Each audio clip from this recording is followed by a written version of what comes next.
Baik, selamat pagi. Kita bertemu kembali di mata kuliah komunikasi visual, di mana mata kuliah ini harapannya mahasiswa dapat belajar tentang konsep dan fungsi dasar komunikasi visual, serta penerapan prinsip dan elemen desainnya.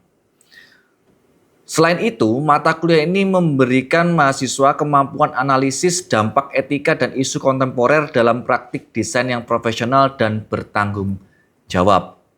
Nah, di hari ini kita bertemu di pertemuan yang ke-6, di mana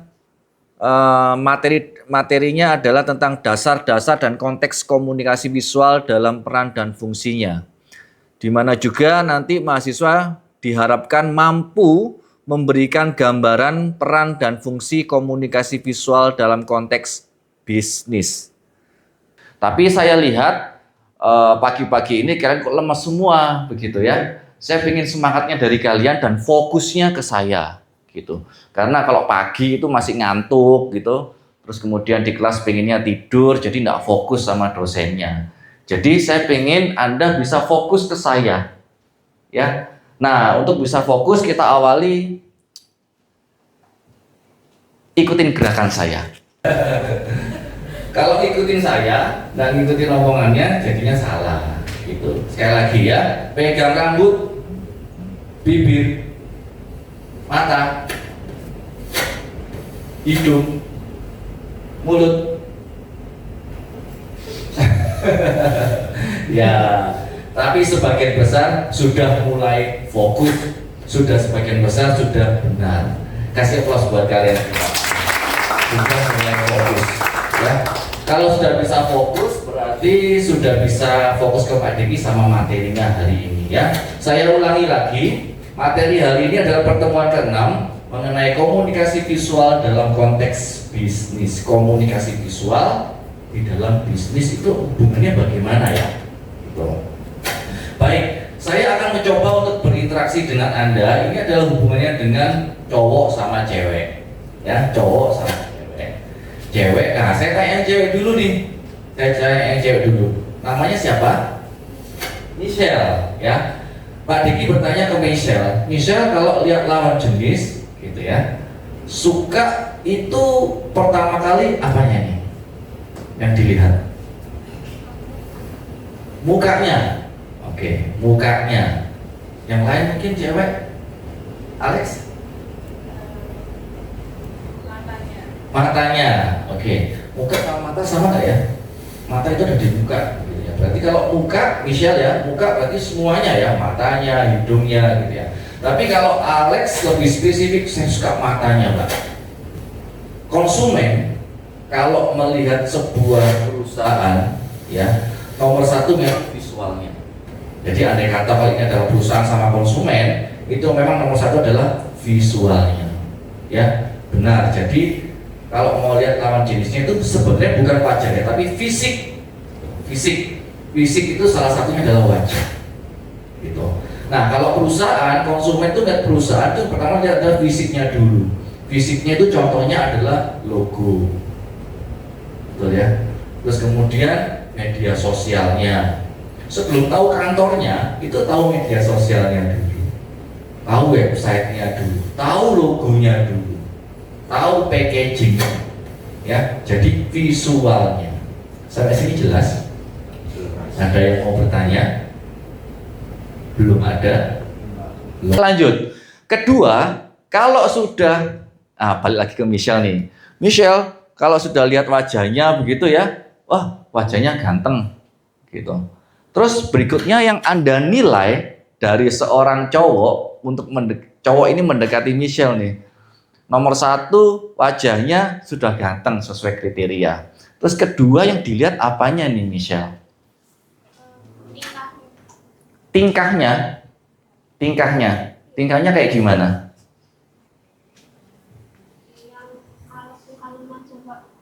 Yang kalem.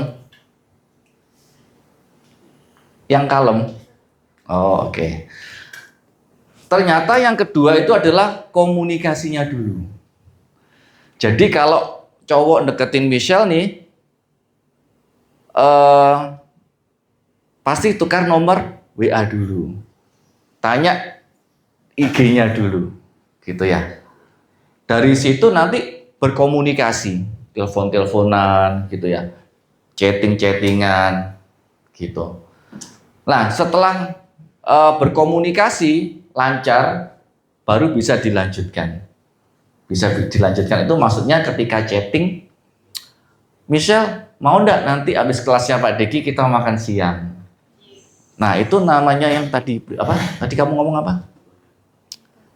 Tingkahnya. Tingkahnya. Gitu. Atau di sini nomor 3 adalah perilaku. Makan siang.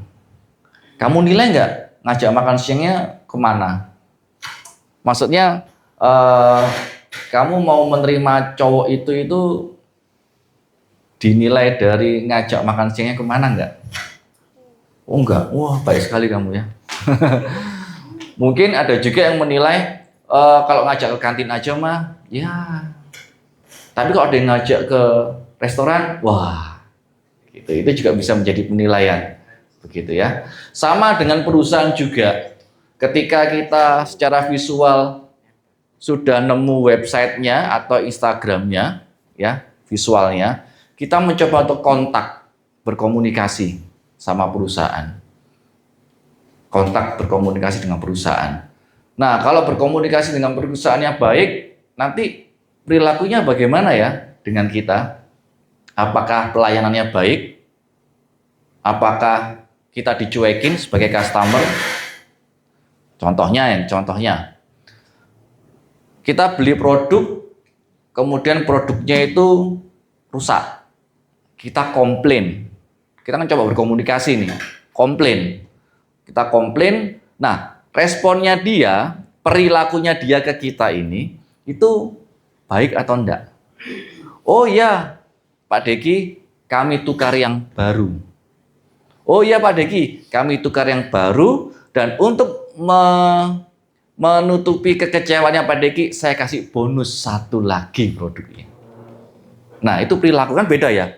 Nukerin produk yang sama, 1, sama nukerin produk 1 plus bonus 1 karena Anda sudah kecewa. Beda kan? Perilakunya beda. Beda lagi kalau perilakunya, wah enggak bisa Pak, stoknya cuma itu. Ya Pak Deki, kenapa milih yang itu? Nah, beda lagi perilakunya. Jadi nanti Michelle bisa menilai nih, cowok-cowok yang deketin tuh perilakunya kayak gimana, bisa dinilai masing-masing. Oh ngajak makannya di sini, oh ngajak makannya di situ. Beda. Ada yang ngajak makannya di warkop, warmindo, ada. Gitu. Nanti Anda punya hak untuk menilai. Sama dengan konsumen dan perusahaan. Oke? Nah, nomor 1 penampilan fisik, nomor 2 komunikasi, nomor 3 itu adalah perilaku, dan 1, 2, 3 itulah brand si cowok itu. Itu adalah brand si cowok itu. Dari cara ngomongnya, dari penampilan, pakai bajunya, terus kemudian perilakunya, memperlakukan Anda seperti apa, itu adalah brand. Brand ini bisnisnya ini. Bisnisnya berhasil nggak menggait Michelle? Ini bisnisnya ini. Oke ya, brand ini bisnisnya. 1, 2, 3 itu adalah brand atau itu bisnisnya. Kalau bisnisnya dinilai baik, nah ini nomor 5. Nomor 5 itu di atasnya si wanita. Itu namanya brand image. Jadi kamu itu brand 1, 2, 3 itu brandnya, ya. Itu brand. Nah, brand ini akan dinilai. Itu namanya brand image. Image kamu ini positif atau negatif bagi Michelle. Begitu. Nah, itu kira-kira hubungan komunikasi visual dengan brand atau bisnis. Jadi kalau di dalam bisnis itu bukan hanya komunikasi visual saja, masih ada satu lagi yaitu perilakunya. Cuman karena kalian adalah jurusan desain komunikasi visual, lebih banyak ke komunikasi sama visualnya. Kalau perilaku itu biasanya servis. Karena kan kalian bukan di bidang services, bukan di bidang pelayanan gitu ya. Anda di komunikasi dan visualnya. Jadi bikin komunikasi yang bisa mendatangkan bisnis. Visualnya juga gunakan visual yang disukai oleh market supaya bisnisnya bisa berjalan. Nah, itu hubungannya komunikasi visual dengan bisnis atau brand. Itu secara garis besar yang bisa saya sampaikan. Sebagai pengantar sebelum kita masuk, kita breakdown satu persatu. Ada yang mau tanya sampai sini? Ya, silakan, siapa namanya? Saya Bella Alexandra. Saya ingin bertanya, itu kan berdasarkan gambar dan penjelasan yang Pak diberikan, berarti kan itu first impression matter. First impression, ya. betul. Nah, kalau first impression kita itu gagal gitu, apa yang harus kita lakukan untuk kayak memperbaiki image kita? Ya, itu juga bisa berlaku untuk brand. Iya, baik. Pertanyaan bagus, terima kasih. Silakan duduk kembali. Nah, ini pertanyaan baik nih menurut saya, Pak. Kalau misalkan first impression, berarti nomor satu ya, tampilan fisik, logo kita, gitu ya. Logo kita, Pak. Terus kemudian packaging kita, Instagram kita, itu gagal. Apa yang harus kita lakukan? Yang kita lakukan harus evaluasi dan memperbaiki kembali. Karena sebenarnya ini adalah semuanya proses manajemen komunikasi. Jadi kalau manajemen itu ada perencanaan, ya, ada pelaksanaan, ada evaluasi. Di dalam perencanaan kita juga ada penelitiannya loh, ada observasinya, ada surveinya, itu merencanakan. Dan pelaksanaannya itu lancar kalau rencananya ini matang. Tapi nggak selalu yang direncanakan itu harus berhasil, enggak, gagal juga boleh. Jadi jangan takut sama kegagalan. Kalau memang gagal, ya kita evaluasi kekurangannya apa, perbaiki lagi, kita rencanakan lagi. Begitu. Kan kita belajar logo kemarin, desain logo itu pun juga ada surveinya, bukan ya? Ada brainstormingnya juga, gitu. Jadi nggak asal-asalan bikin logo, bukan asal-asalan AI bikinkan saya logo ini, gitu. Kan enggak. Ya, kita prosesnya pelan-pelan. Brandnya kita pelajari dulu, betul ya? Kita pelajari dulu, kita baca dulu produk knowledge-nya, kita baca dulu. Terus target audiensnya kita baca. Setelah itu baru kita brainstorming untuk bikin logo dari yang kita pelajari tadi. Harusnya kalau kita sudah melalui proses kreatif desain seperti ini, mestinya banyak berhasilnya, mestinya. Tapi tidak ada jaminan untuk 100% berhasil. Gagal juga boleh, ya, gagal itu boleh. Kalau gagal pun kita kembali ke ilmu manajemen, dikembalikan lagi, evaluasi, kemudian direncanakan lagi. Nah, kalau ilustrasinya yang Michelle tadi, ya, ini cowok deketin Michelle nih, ya. Terus, wah gagal nih, kayaknya Michelle kok gak mau ya sama aku ya. Tak WA juga balesnya lama, ya. Terus habis itu tak kasih stiker juga gak dibales. Pokoknya kalau saya WA itu kok lama ya. Terus kalau di kelas saya mau duduk di sampingnya kok susah ya, banyak teman-temannya gitu. Kok kayaknya dia gak mau ke grup sini. Nah, itu cowoknya harus evaluasi, gitu. Evaluasi. Nah, evaluasinya apakah sudah benar nih penampilannya nih, fisiknya. Wah, apakah Michelle suka sama cowok berjaket? Misalkan. Atau Michelle itu suka cowok yang rapi, ternyata di dalamnya itu pakai hem. Kalau pakai hem terus kemudian pakai jaket itu kan tak nyambung ya. Formal sama casual. Oh, mungkin bisa jadi Michelle ini suka cowok yang formal, yang rapi. Jadi minggu depan aku tidak pakai jaket, pakai batik saja kayak Pak Dengki, biar auranya keluar gitu misalkan.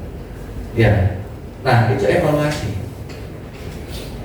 Oh, kenapa ya kalau saya ajak Michelle ke kantin tuh Michelle tidak mau? Oh, ternyata Anda observasi, ternyata Michelle tuh tidak suka makanan kantin. Di kantin cuma ada Indomie.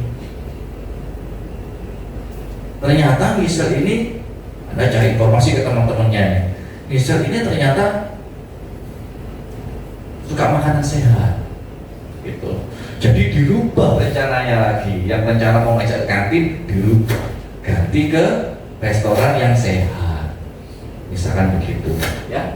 Jadi jawabannya adalah mengevaluasi dan direncanakan kembali. Dan kata kuncinya adalah kalau gagal itu belum tentu berakhir, ya bisa dievaluasi kembali. Baik, begitu jawabannya sampai sini. Apakah sudah cukup menjawab? Sudah. Oke, baik. Yang terakhir sebelum saya lanjutkan materi berikutnya, pertanyaan lagi silakan. Saya Juli dari angkatan 24. Izin Ya. bertanya, mungkin sedikit mirip, tapi ini kan tadi first impression ya. Yes. Gimana First kalau impression. kita udah bikin brand image nih, udah ada brand image di pikiran orang, tapi mereka dengar berita yang kurang baik atau kayak kita. Maksudnya, sorry, saya potong. Sudah ada brand image, maksudnya brand image-nya positif. Iya, positif. Oke, brand image-nya positif, kemudian mendengar kabar. Yang kurang baik dari kita atau kita blunder mungkin. Itu bagaimana evaluasinya dan ya stepnya gimana? Karena kan lebih mudah itu merusak brand image daripada membangun yang baik. Iya, oke, baik. Terima kasih. Pertanyaan yang sangat baik sekali. Pertanyaannya adalah, Pak, bagaimana jika brand image itu sudah bagus di masyarakat, lalu kemudian ada isu, image-nya jadi jelek. Kemudian apa yang harus dilakukan? Betul ya? Nah, kalau di dalam bisnis, di dalam sebuah perusahaan, kalau kita ngomongin ilmu komunikasi, kita ngomongin marketing komunikasi, di dalam sebuah perusahaan itu ada yang namanya PR, Public Relation. Itu bagian dari marketing. Bagian dari marketing. PR, Public Relation, ini tugasnya adalah menjalin hubungan keluar. Menjalin hubungan keluar untuk menjaga nama baik brandnya. Misalkan kalau bisnis pendidikan kampus gitu ya, ini ke sekolah-sekolah SMA. Nah, itu harus ada orang yang menjaga hubungan. Ada 1 atau 2 orang itu yang selalu berhubungan baik dengan guru BK-nya gitu ya. Yang harus, itu PR. Bagaimana sekolah ini ke depan rencananya mau ngadakan event apa yang bisa kami bantu?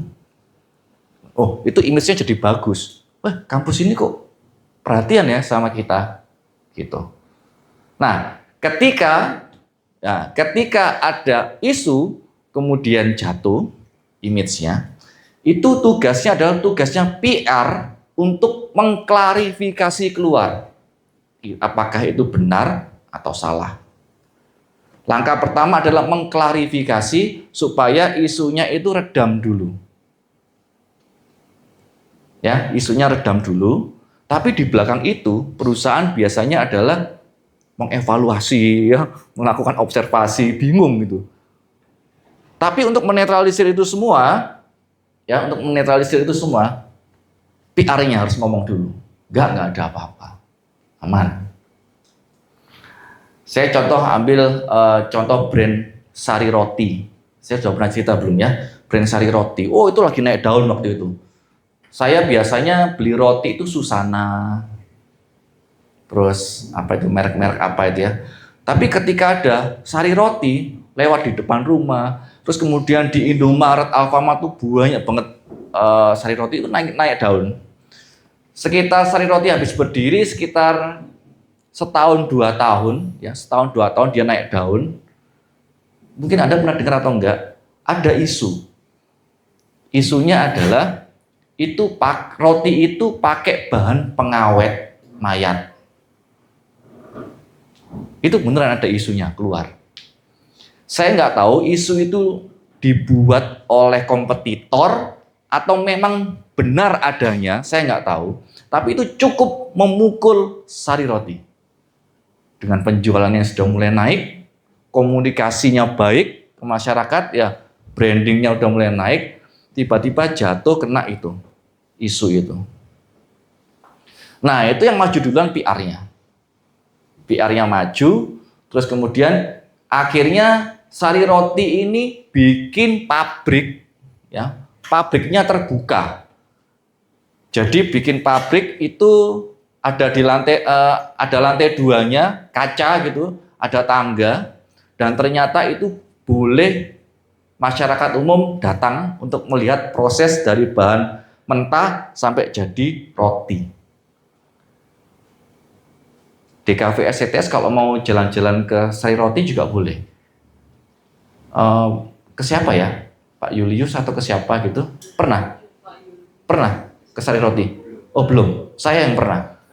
Saya pernah ke Sari Roti. Tapi waktu itu S2 saya sih. S2 saya.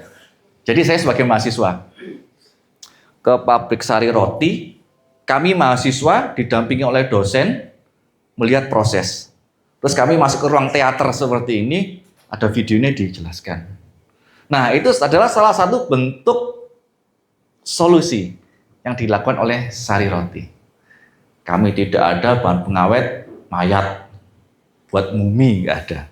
Ditunjukkan sama dia, ini roti-rotinya, ini bahan bakunya. Waktu presentasi begini nih, kalau mau lihat proses di pabriknya, mari kita lihat. Jadi kita lihat ada kaca, kita sama jalan, lihat prosesnya gitu. Bahkan di akhir itu ada roti yang dipotong, hasil-hasil potongannya itu dilihatkan, potongannya itu dibuang, dihancurkan dan dibuang, bukan dijual lagi, tapi dihancurkan. Ada yang dibuang, ada yang dibuat makan ternak.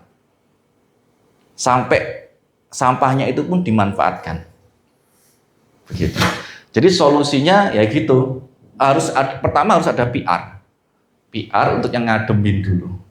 Ngademin suasana. Ya, ngademin suasana, tapi di balik itu harus ada observasi, evaluasi yang pada akhirnya muncul solusi. Bikin pabrik yang masyarakat bisa lihat. Akhirnya ya naik lagi. Isunya hilang. Gitu. Isu yang hampir mirip-mirip sama juga ada tuh di ayam apa itu ya di Malang itu. Terkenal banget. Ramai banget. Terus habis itu ada isu, oh itu ayamnya direndam pakai mayat anaknya. Kalau bisnis-bisnis gitu, isu-isu itu banyak banget. Gitu. Oke, begitu ya. Dengan studi kasus contoh Sari Roti tadi, semoga bisa menjawab pertanyaan tersebut.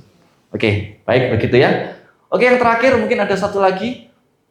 Kalau tidak ada, saya akan lanjut ke materi berikutnya untuk lebih detail membreakdown mengenai gambar ini.